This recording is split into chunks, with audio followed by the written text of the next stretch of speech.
Hello, my name is Patrick, and thank you for tuning in to the Security Breach podcast. So, ladies, gentlemen, and everybody in between, a lot has happened this week. If you're new to the channel, then just know that this is a podcast where we talk about cybersecurity issues that impact the real world, and of course, anything having to do with technology. So, we've got a lot to talk about today. But the number one thing that everyone's been talking about is that global outage that impacted almost every sector, every aspect of our lives last Friday. So, what happens there? Well, on Friday morning, computers all across the world started crashing. They started going into a blue screen boot loop, and it turned out that the culprit was a software called CrowdStrike Falcon. And what happened was CrowdStrike released an update for Falcon that updated one of the drivers in the program, and that started causing Windows computers to go into a blue screen boot loop. For those who aren't aware, a blue screen is basically a kernel panic in Windows, and what that means is that the computer is immediately shutting itself off to prevent any physical damage from occurring to it. So it's a pretty serious situation, and the thing about that is that it's not necessarily easy to recover from this issue.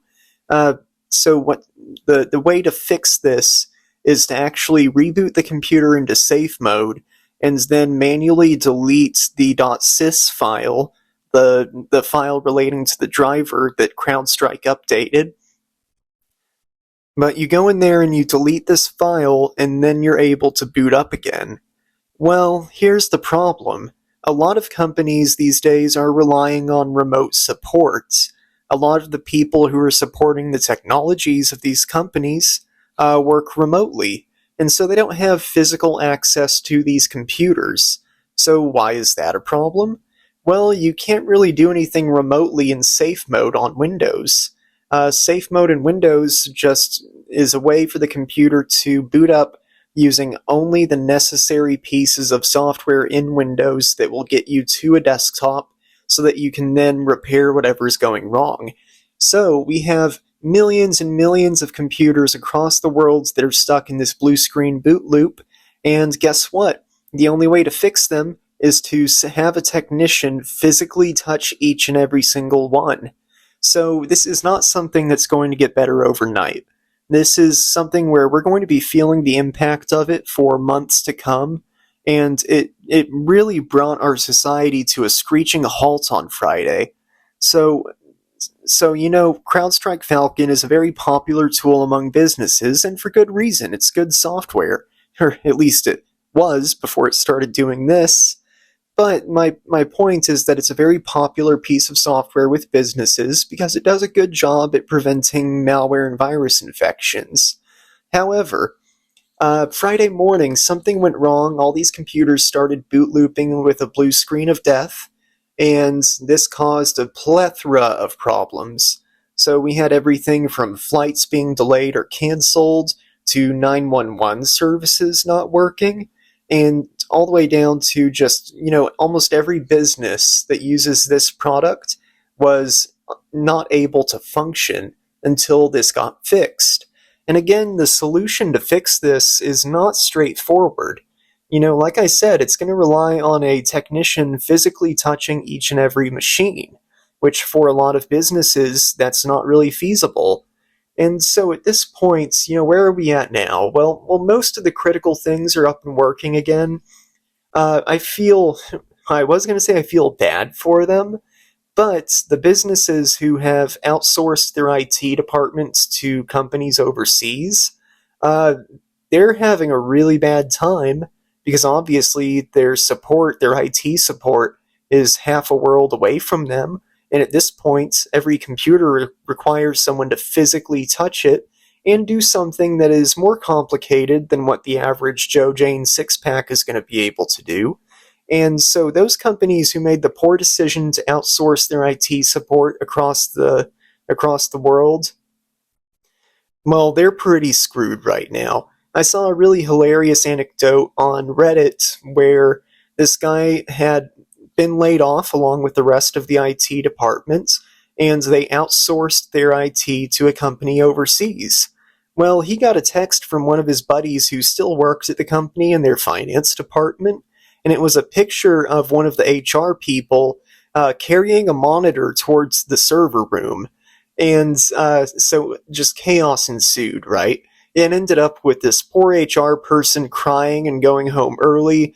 And if we got a really hilarious quote from the CTO who said, "I was brought on for my leadership abilities. I'm not technical." Chief Technology Officer, ladies and gentlemen. I was not brought on for my technical knowledge, but I'm the Chief Technology Officer. We got a lot of clowns like that out in the world, and honestly, if you're really like saying that you were brought on for your leadership capabilities, like you're saying it unironically, you're a part of the problem. You shouldn't be. Sure, yes, it's important that you are a good leader if you're going to be in charge of a group of people, but you can't just be a good leader. You need to understand what it is your people do, at least at a basic level, and ideally at a level where you can follow simple instructions to, you know, fix your server whenever an update breaks it. So that's really the source of the problem. These companies are employing people who either don't have the technical skills to resolve these kinds of issues, or they're just physically too far away, and now they're up a creek. So again, we're going to be seeing the fallout from this for months to come. It's going to be a long time before all of these computers are back up and running. And really, I feel bad for CrowdStrike. Well, I do and don't feel bad for them. Because on one hand, they really should have tested this before they rolled it out to all of their customers. Like, I, I really think that's a symptom of a larger issue here. Because CrowdStrike should have been testing this software internally before they ever released it to everybody, and the fact that this got past them really makes me believe that they don't have a very good process for testing the software they make. When it comes to an antivirus or something that's interacting with the computer at the driver and kernel level, you need to be damn sure that that's functional before you roll out an update. And I get that in the antivirus space, things move fast, right? It's something where you do have to be pretty quick with your updates in order to keep up with the rest of the industry.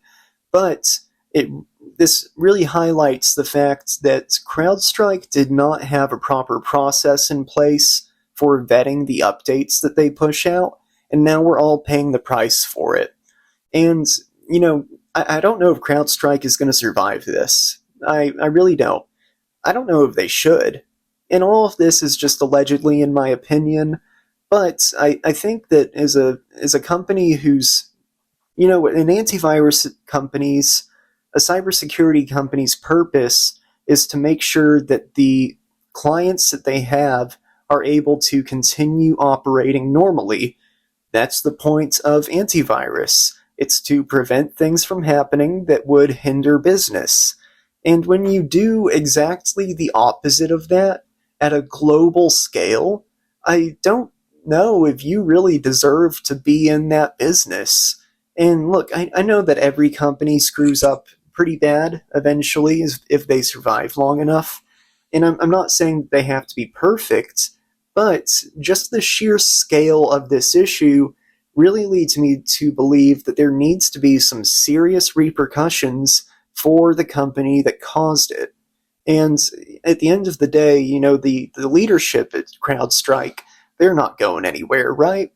And that's part of the problem, because it's not the technicians, it's not the developers who coded the update. It's not their fault. It's the fault of their leadership for not ensuring that there are proper processes in place. And they're going to point fingers at the developers. They're going to point fingers at the people in charge of testing, like doing the actual day-to-day testing work. But the real people who need to be held accountable are these C-level executives. And I can almost guarantee you, allegedly in my opinion, that these executives are not going to be held responsible for the failings of their leadership. And we need to start doing something about that because these C-level executives at these companies who have these breaches or take down computers around the world at a global scale, they need to be held responsible. And I really don't think that we're doing a good enough job as far as our lawmakers go in terms of making sure that there are repercussions for this type of failure. So, will CrowdStrike be there in a month? I don't know. Should they be there in a month? I don't know either, because I'm kind of two minds about it. On one hand, I think that they haven't done something like this before, so maybe they can, get past it. But I read something very interesting in that one of the executives at CrowdStrike is the same person who used to work for McAfee. And this guy, when he was working at McAfee, they did something similar. They pushed out an update that went and caused a blue screen of death on many, many computers with their software installed. I don't know if that's just bad luck, but it sure is suspicious that this guy was at both companies for both of these incidents. Something leads me to believe, allegedly in my opinion, that his leadership style does not produce safe software. That's just what the evidence points to. And we have a sample size of 2, so not really enough to go off of to make a definite, statement about it. It just looks bad. And I genuinely hope the best for him. I hope the best for CrowdStrike and the people there. I know they're just doing their best to make the world a safer place. Unfortunately, their actions caused the opposite of that. So that's where we are. The whole world's got hit with a massive computer issue. And it really spoke to me in terms of how much we rely on computers these days. They have become such a central, integral part of our daily lives. And it's wild to me that our infrastructure is so fickle, so malleable, that something like this can happen and take all of it down. Our society is built on a house of cards. The foundation of all of our systems, all of our world is built on top of something that's not very stable, not very secure, not very safe, not very robust. And it's kind of surprising to me that we're even using Windows in this form anymore. And obviously Windows was the operating system that had this failure happen. But it's kind of shocking to me that we still use Windows in its current form in terms of it being a very mutable operating system, it being a very complicated operating system, a very backwards compatible operating system. And I really thought that at this point we would have a kind of next generation version of Windows, kind of like what NT was back in the early 2000s. You had the old DOS-based Windows, and then you had the NT versions, which broke a lot of the backwards compatibility, but provided a more modern base. And we haven't had something like that since then. It's all been built on top of that. And it's really kind of surprising to me.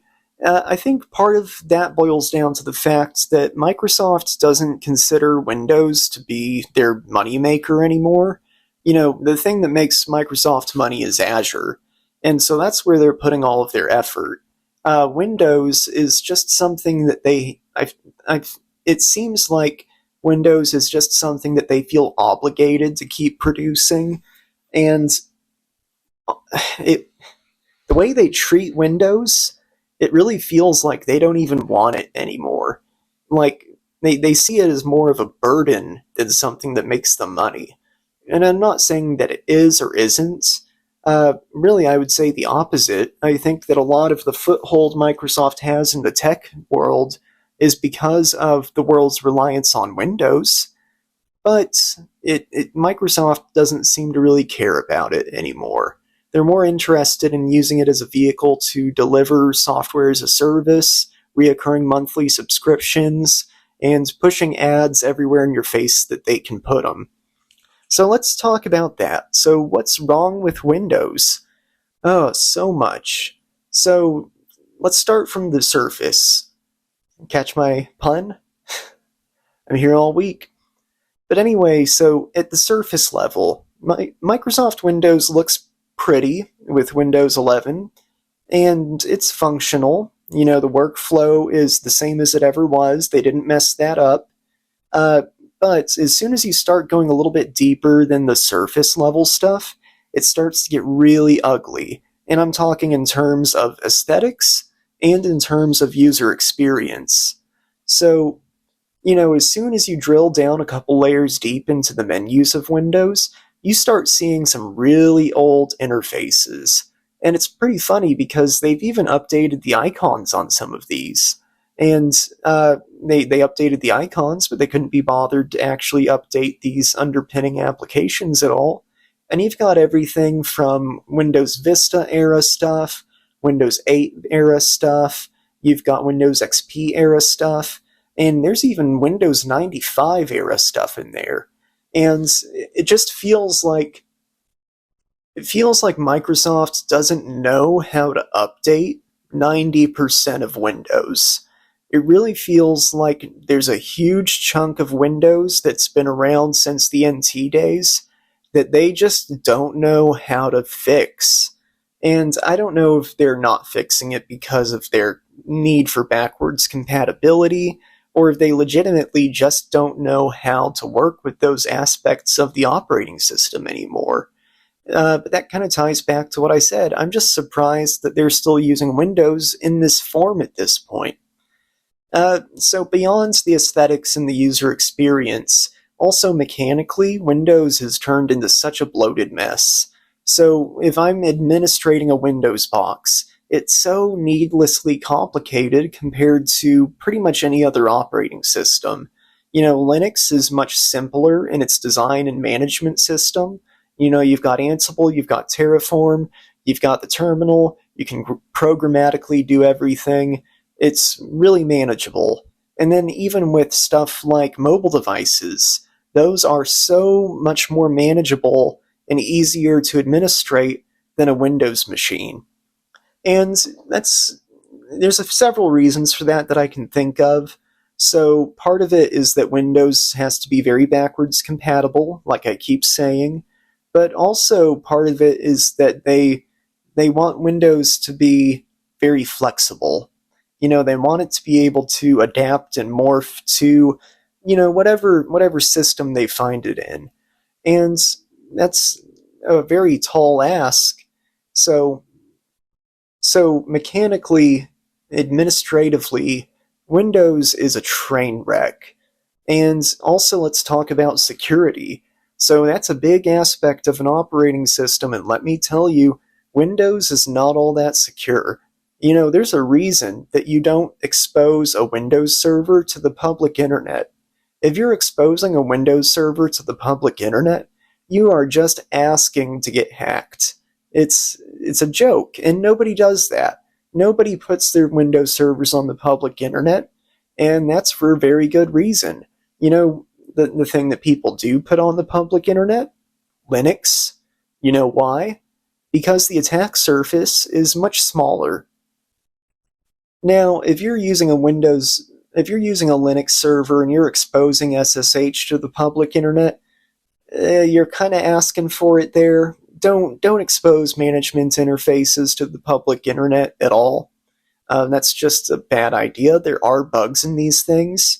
We don't know what those bugs are yet, but at some point we're going to find out, and you don't want to find out the hard way. So always put your management interfaces behind a VPN or some sort of network boundary, just so that, your average cyber criminal can't go knocking on the front door. But in terms of security, Windows is really bad out of the box. And I have a feeling that that's because they want it to be as compatible as possible. The problem is that, now you have all these optional features that you can enable in Windows, like attack surface detection rules, attack service reduction rules, controlled folder access, core isolation, memory integrity. you have a lot of these optional things that you can switch on in Windows. And if you go through all of this stuff and you enable it all, you're going to lose some functionality, yes, but it's going to be pretty reasonably secure, actually. And here's the thing, no one's doing that. Look, I'm doing that. My company is doing that because I make them. But 99% of organizations, 99% of individuals, they're never going to switch on any of the optional security features. They're just going to stick with what comes out of the box. And that is an insecure thing. The out-of-the-box configuration of Windows is not safe for daily use. It's just not. If you don't believe me, then check out one of my most recent YouTube videos where I tested 3 pieces of custom malware that I wrote, and I tested them against Windows, and it failed horribly on all 3 of them. I was able to do everything I needed to do to install a rat, I was able to execute ransomware, and I was able to steal all the Chrome passwords that were stored in Chrome on Windows, and I was able to do all of that without administrative access and without triggering Defender. So my point in all of this is Windows has a really bad user experience, Windows is really hard to administrate properly, and Windows is really insecure 99% of the time. And so, at this point, what are they doing with Windows? Well, every update seems to introduce a few common things. More ads, of course, you gotta have more ads, but also more crap. And now they're just shoving AI into it. They're adding new stuff all the time. It's so bloated, it's so heavy on resources, and nobody's asking for this AI shit. Like, look at Windows Recall. Oh my god, Windows Recall. That is the single most tone-deaf thing Microsoft has ever done. And there's a few reasons for that. First of all, the security of it. I mean, the fact that anybody on the computer can access anybody's Windows Recall database. And let me back up there for a second. So if you're not aware, Windows Recall is this system where the computer is taking screenshots of your screen every couple seconds and saving that to basically a video codec database. And what it's doing from there is it's scraping through all of the text using on-screen character recognition and semantic search that enables you to query it and ask, what was I doing last Tuesday that had to do with security? And, that kind of stuff. And so if you're not seeing the problem there yet, let me help you out. So this is a cyber attacker's wet dream. They love the capability that they can now, once they get into your computer, now they can just search for when you logged into your bank, and guess what? Windows Recall does nothing to censor sensitive information. So if you type in your bank password and you hit the little eyeball in the password field to check and make sure you typed it correctly, well, now when that attacker gets on your computer, then they're going to be able to see that.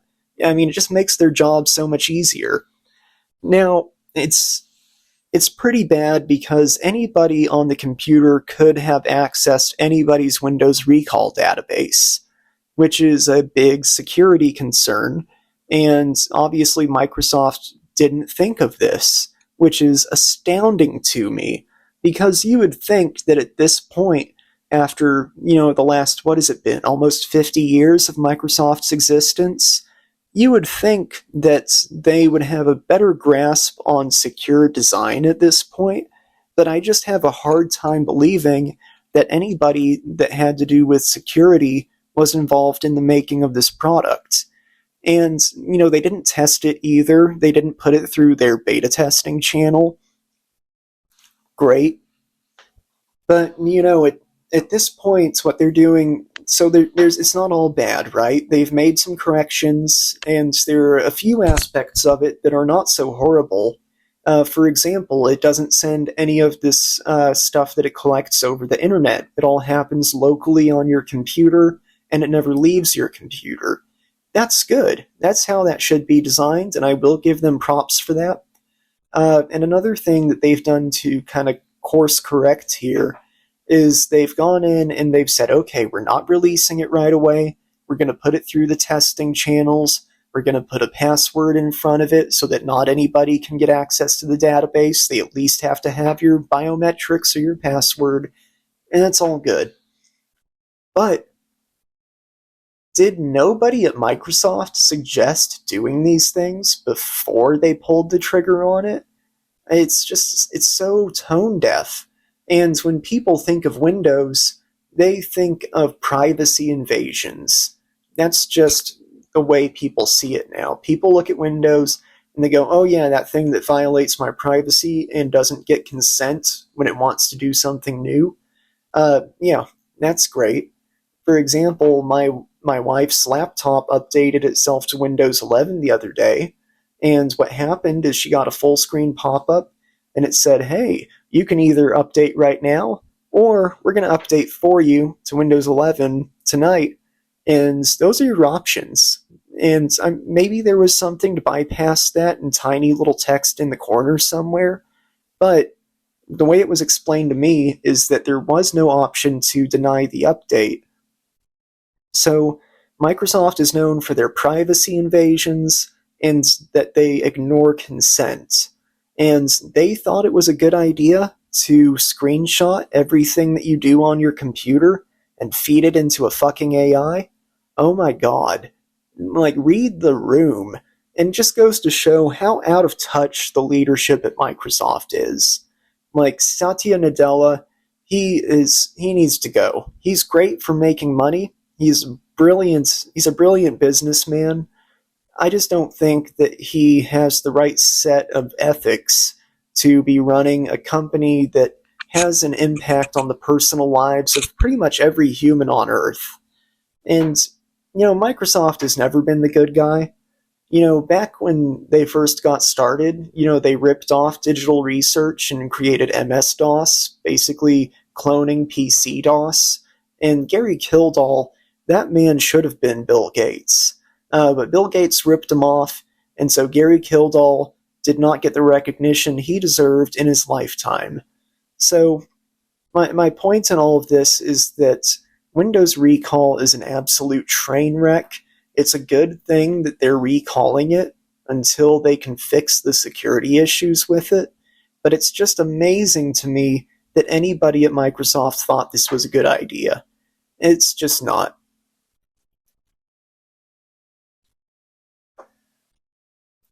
So something that I think often to myself when it comes to cybersecurity is I will ask myself, what is the most secure system that I can get real work done with?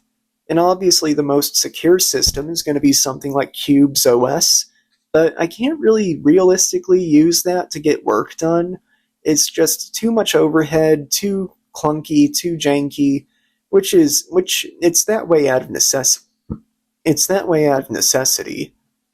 And it's really secure. It's the most secure OS you can get. But, you kind of have to balance usability and security here.